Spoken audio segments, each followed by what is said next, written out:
So we'll go to the second topic. It's called hyperalgesia.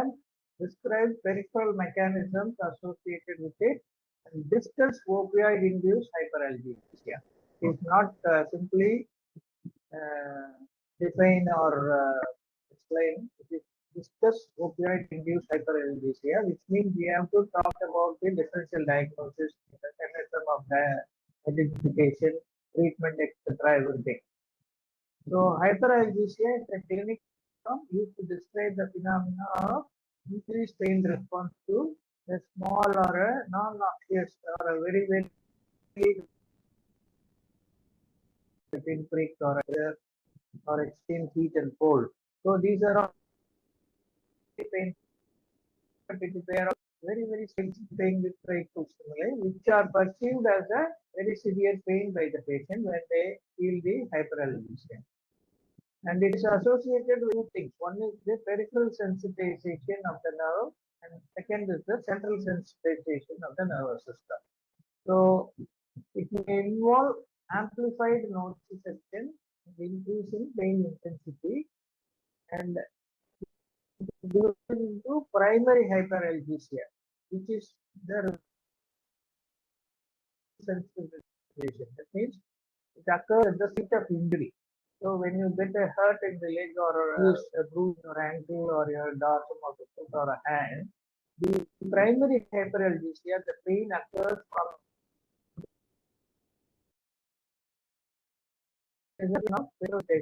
where it occurs as a result of threshold of stimulation is very much reduced.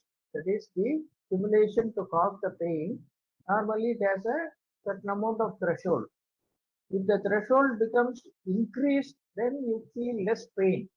And that is the reason why people who live in the urban area, very sophisticated people, their threshold is always very low. So even a small injury causes more pain in them. On the contrary, if you see a hard laborer or a worker in the group, they may get hurt very badly in a leg, and they will go to the field, pluck some leaves and squeeze them and put the 2 drops of that leaves extract and then simply walk away. So so the injury they suffer does not produce that much pain to them. On the contrary, where more sophisticated people experience more pain. And that is what is called the threshold reduction or activation or reduced threshold and increased responsiveness to the nociception by the A delta and C fibers, which are the main fibers carrying the pain sensation.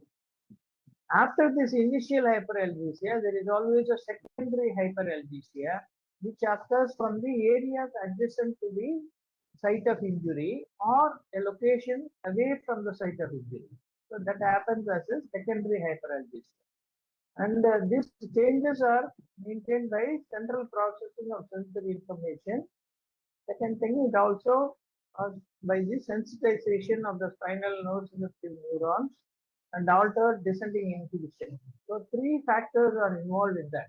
One is the changing of the central sensory information or the pain that is being transmitted. Then the sensitization occurs at the spinal cord level itself, the spinal neuron, and this higher centers like thalamus and the cortical sensory area, they try to reduce the pain by sending inhibitory signals from there. So that descending inhibitory signals are also altered in patients who suffer from hyperalgesia. So the 3 processes you have to remember are, one is the alteration of the sensory information, second is the sensitization at the spinal nociceptive receptors, especially in the dorsal horn, and then altered descending inhibitory discharge of impulses. So these 3 things are causing that. And secondary hyperalgesia occurs mainly because of the central sensitization at the spinal cord or the brain level. And here what happens? The sensitization of second order neuron. once you get a hurt or an injury, the A delta or C fibers, which have a nerve endings there as a final receptor for the pain sensation, they transmit the pain sensation or the injury feeling first through the nerves to the spinal cord.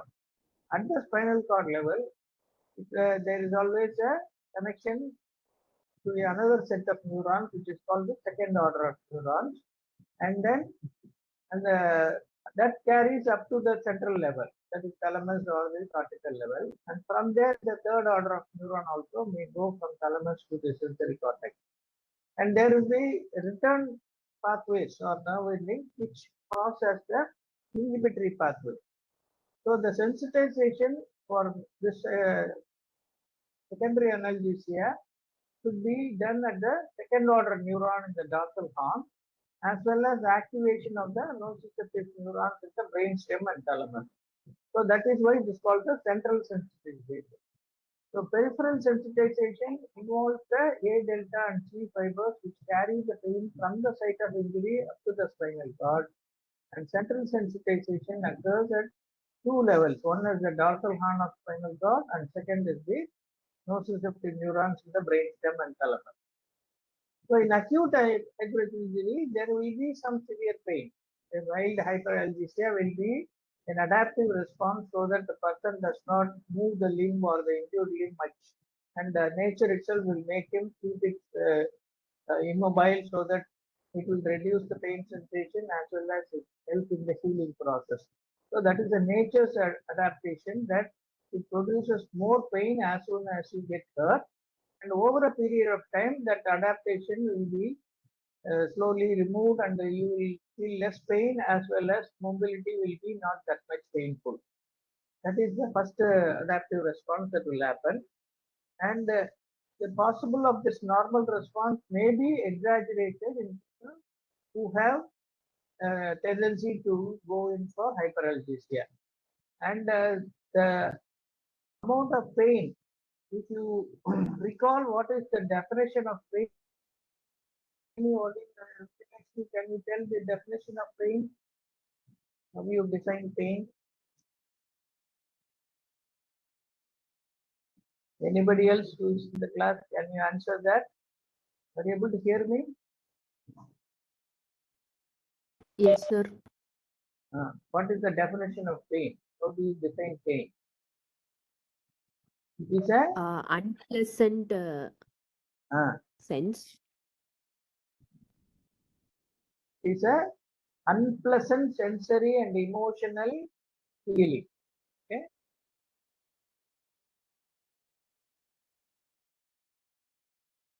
Not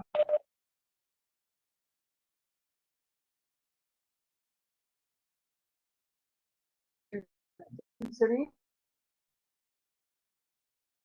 perception, the of pain varies from person.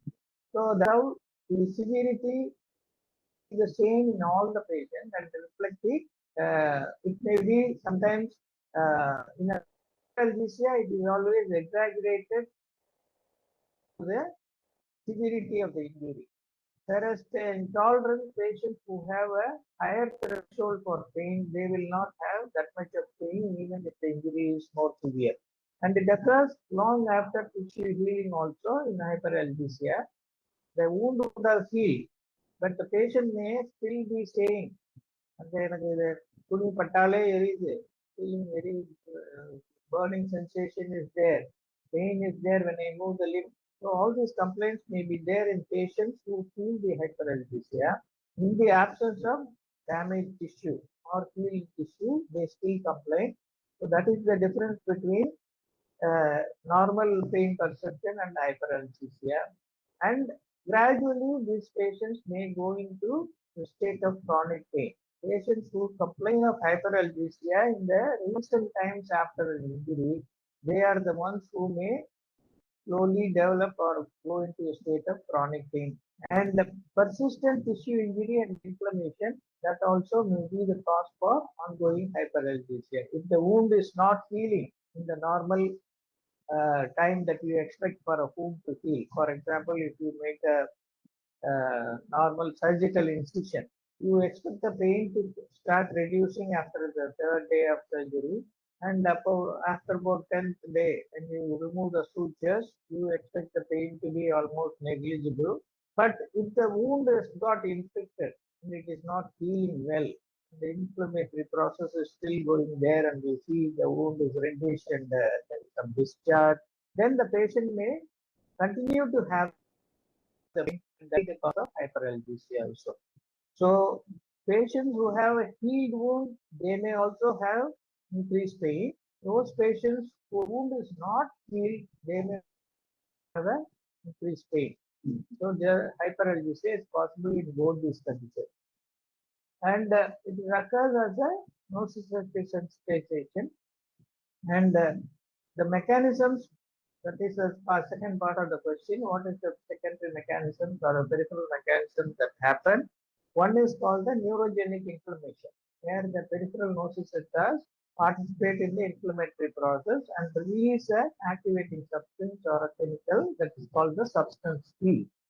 So that causes an inflammation in the nerves, which are helping in the transmission of pain sensation. And inflammatory mediators like histamine, prostaglandin, bradykinin, and cytokine, they also are responsible for the pain sensation. And the glials that release gains from the neurons, they also cause this problem. And change in the pH associated with the inflammation. So what will be the change in the pH? Will it be alkaline or acidic?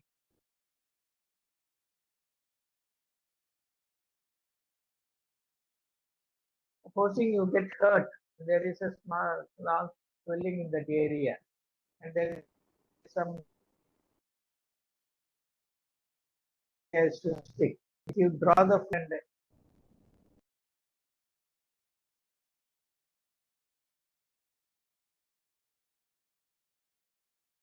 pH, it be alkaline or it be.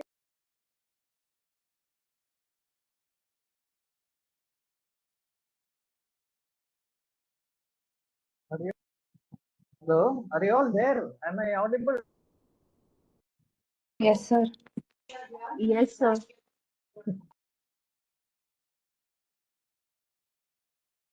I don't know whether you are listening. What will be the change in? Guess at least. Will it be alkaline or acidic? Acidic. Acidic. Okay.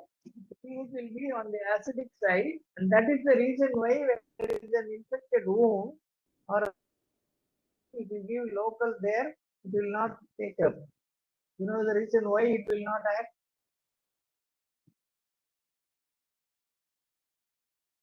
Okay, read about it. It acts on the Local unanalyzed form.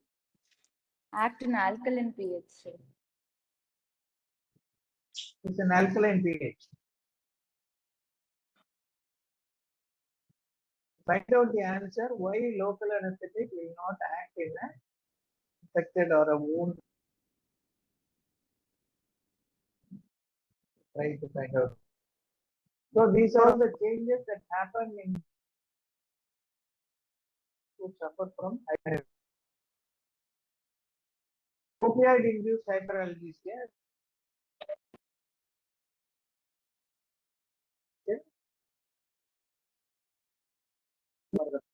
They paradoxically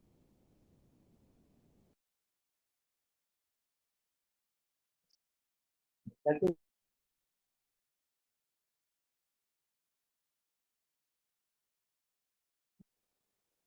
have hyperalgesia, allodynia, painful, that is allodynia. This might be not that much of pain. Whereas in allodynia, it is absolutely no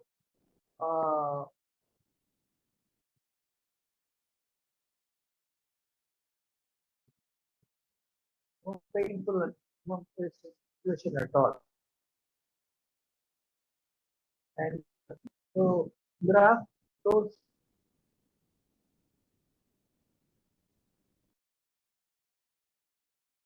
similar stuff from here up to this in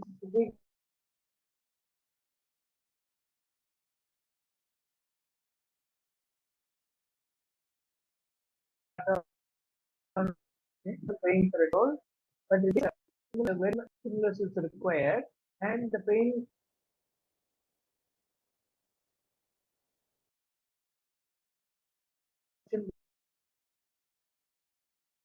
is really has the therapeutic level. So what starts as a itself into hyperalgesia in this condition. And NMDA receptor activation, that is the main reason for development of opioid-induced hyperalgesia. And there is a testing called quantitative sensory testing, which is usually limited to research that has been used to find out whether the patient has developed hyperalgesia or not. Diagnosis and management of opioid-induced hyperalgesia is challenging and requires a skillful multimodal approach. Now, what are the clinical features of hyperalgesia? It manifests as hyperalgesia, allodynia, or both, and described in anatomically distinct region. It need not be all the time from the site of injury or the site of surgical incision, and it is of a different quality compared to the normal earlier pain that they perceive. Now, what is the mechanism and pathophysiology of opioid-induced hyperalgesia? There is no fixed reason or mechanism that has been explained. So, whenever you don't have a confirmed evidence or a confirmed answer, you always propose various theories. So there are several theories which exist to explain this. The first one is called the central mechanism, where central glutaminergic system activates and increases the NMDA receptor activation, prevented through NMDA receptor antagonism. This is where your ketamine helps to block this particular activation of the NMDA receptors, and patients have a good relief after administration of the drug.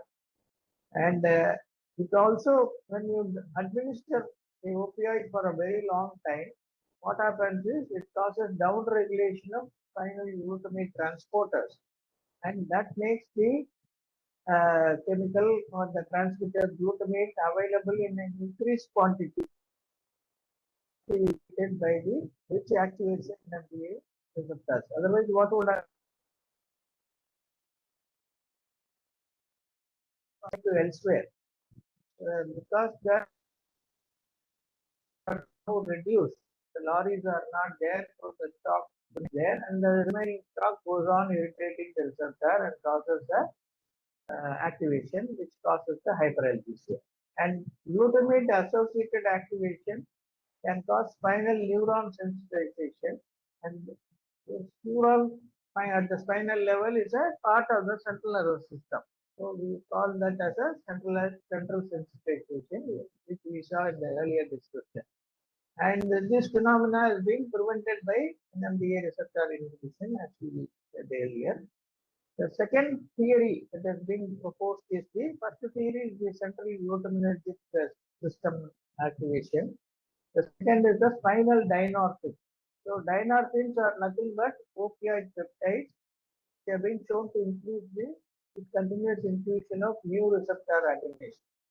And the increase in the level of dynorphin lead to the release of HHAP neuropeptides like calcitonin gene-related peptides from primary afferent neurons. That is the neurons which can carry the pain sensation from the periphery to the spinal cord, and also the cholecystokinin from the neuron. So these excitatory neuropeptides act as a pro-nociceptive agent, and they enhance the nociceptive impulses at the spinal level. The third thing is the descending inhibition facilitation, and mediated by opioid sensitive on cells in the rostral ventral medulla. So the inhibition comes from the rostral ventral medulla, which promotes spinal nociceptive processing and contribute to the opioid-induced hyperalgesia. And the other theory is change in the opioid receptor responsiveness itself. So chronic exposure to opioids, they lead to G protein second messenger system from an inhibitory to an excitatory state. So normally the G protein coupled system. All of you would have read about the G protein coupled receptor. What are the other names for this G protein coupled receptor or G second messenger system?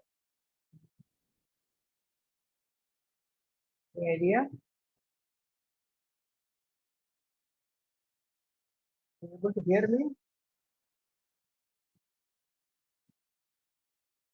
Is there any difficulty in audio issues? No, Hearing sir. Yes, sir. or His not voice is hearing? breaking, sir. The voice is breaking. Okay. Yes, sir. Are you able to hear the question? What is the other name for G protein coupled receptor?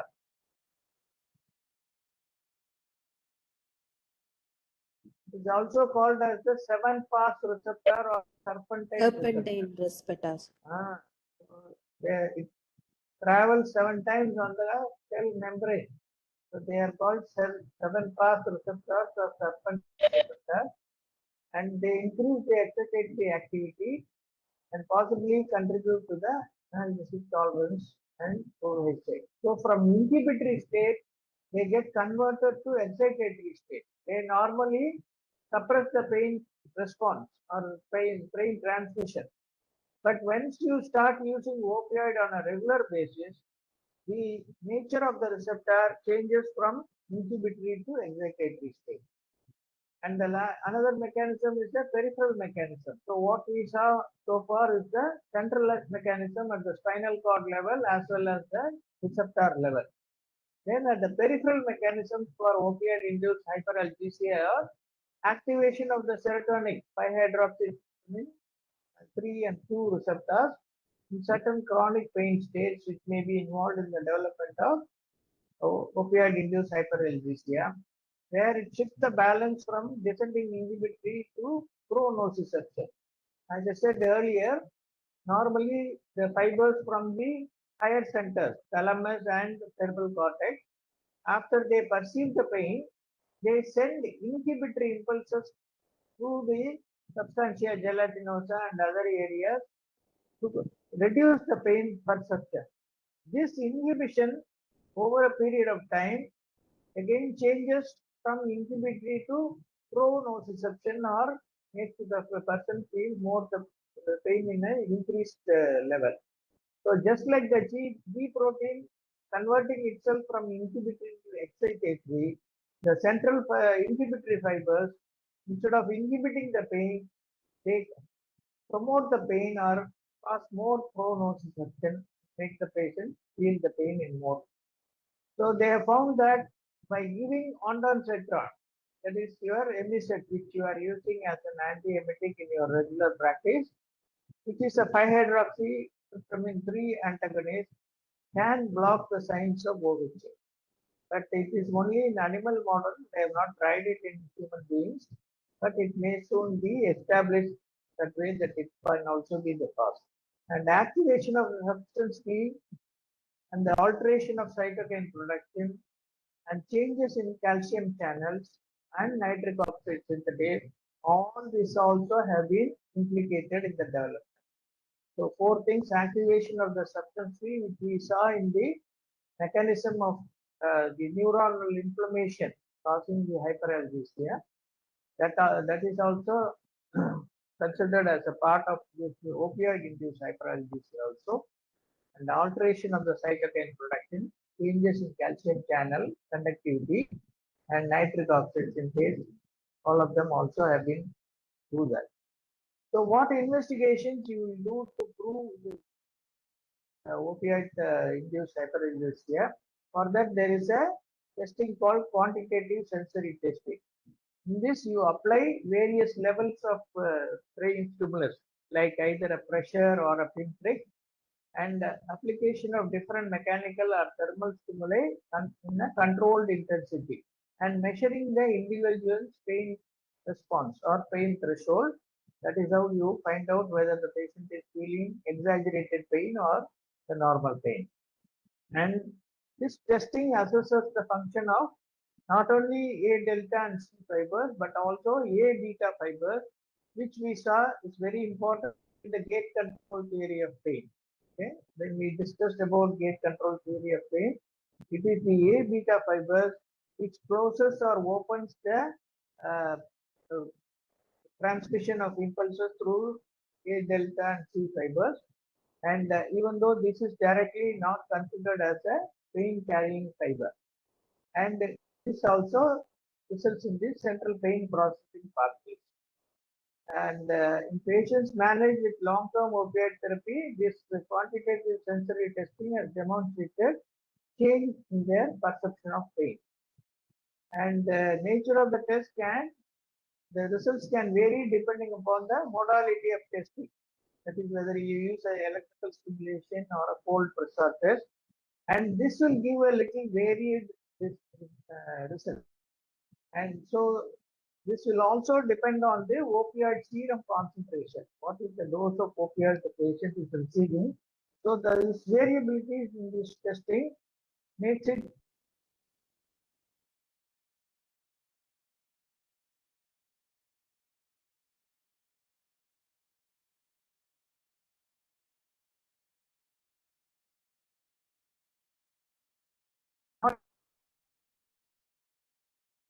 this is still in the testing thing in paralysis. The part of the discussion should be management options. How do you manage a patient who is suffering from opioid hyperalgesia? Try to minimize the development, reducing the which can mitigate the opioid-induced hyperalgesia, and this improving the analgesia through the use of co-analgesics or interventional strategies like nerve block or epidural drug infusion or regional techniques, various wall or the abdominal wall blocks, etc. The second option is pharmacotherapy. You can use a combination of anticonvulsant drugs like gabapentin and antidepressants like tricyclic antidepressants and non-steroidal anti-inflammatory drugs. These two combinations may help to reduce opioid-induced hyperalgesia. And the third option is interventional therapy like regional blocks, peripheral nerve blocks, spinal cord stimulation also. And the alternative management strategies for chronic pain conditions in lieu of oral in conjunction with oral analgesia. And interventional therapies, they block nociceptive input. This afferent input is blocked, and it also has a dual function of assessing and diagnosing pain generators as well as providing good relief from pain as a therapeutic value. So by giving a block, you can diagnose that the pain is caused only by that particular nerve, and this will also prevent the patient from or give a good relief from the pain. Then psychological therapy. As I said, then the definition of pain is a unpleasant sensory and emotional experience. So the emotional component can be tackled by cognitive behavioral therapy, an effective treatment strategy for chronic pain conditions. And the psychological interventions can reduce pain and disability, leading to reduction in the dosage of opioids also. So when patients feel psychologically better, they may not require that many doses of opioid. And strategies to manage symptoms of opioid-induced hyperalgesia includes increasing the dose and they evaluate the tolerance. So patients who have developed tolerance, for example, if you give 10 milligram morphine every day, they complain the pain is more severe. If you make it 15 milligram or 20 milligram, in patients who have developed tolerance, they will complain of good relief from pain. On the contrary, a patient with opioid-induced hyperalgesia, if you increase the drug dosage, the pain will be still persistent or the same quantity or even increase to more severe nature. So that is the reason why that is how you differentiate between tolerance and opioid-induced hyperalgesia. And or when you want to evaluate for OHA, you reduce the dose or discontinue totally the opioid. Then patient feels much better. He says the pain is gone after I have stopped that. It means it is a confirmed case of opioid-induced hyperalgesia. And they considered option of rotation of that. Instead of using the same opioid or narcotic, you can use a rotation of other drugs like fentanyl, buprenorphine, methadone, all for say 2 days of buprenorphine, then 2 days of methadone, and 2 days of fentanyl patch, either through oral or subcutaneous. So like that you can rotate. That may mitigate the OIH. Or consider adding other medications like NMDA or the other antagonists, and also IV vitamin for pain relief, and consider other opioid sparing medications like antidepressants, anticonvulsants, and immunotherapy. And consider non-pharmacological interventions like physical therapies, psychological therapies, and interventional therapies, including spinal cord stimulation. Now, some differential diagnosis we have to make is between the OHA and opioid withdrawal, opioid addiction, or pseudo addiction. These are all the other categories. So, this is a nice tabular column given in the British Journal of Anesthesia article on opioid induced hyperalgesia. So, these are all the various conditions. First condition is opioid induced hyperalgesia. Then patients can develop tolerance. So, tolerance will be improving with the increased dose. So, pain improves. Whereas if you increase the dose of opioid in OHA, patient pain worsens. And if the disease progression is there, which is causing the hyperalgesia, then increasing the dose will give a good pain relief. And opioid addiction, patient may improve, but aberrant behavior will happen. Patient will crave the drug, and he will be going on pestering and mimicking that he is having a very severe pain. And pseudo addiction is where patient has a variable presentation, but the pain will improve by increasing the drug. And in opioid withdrawal, that you can see, patient will have a very violent response, and he will have improved pain sensation once you give the other modalities of pain relief. And the physical dependence becomes more in patients who have adopted to chronic opioid use. And here you have to, the dependence will happen gradually, but in these patients, increasing dose will improve the pain. So that is what you have to write if the question is asked as opioid induced hyperalgesia.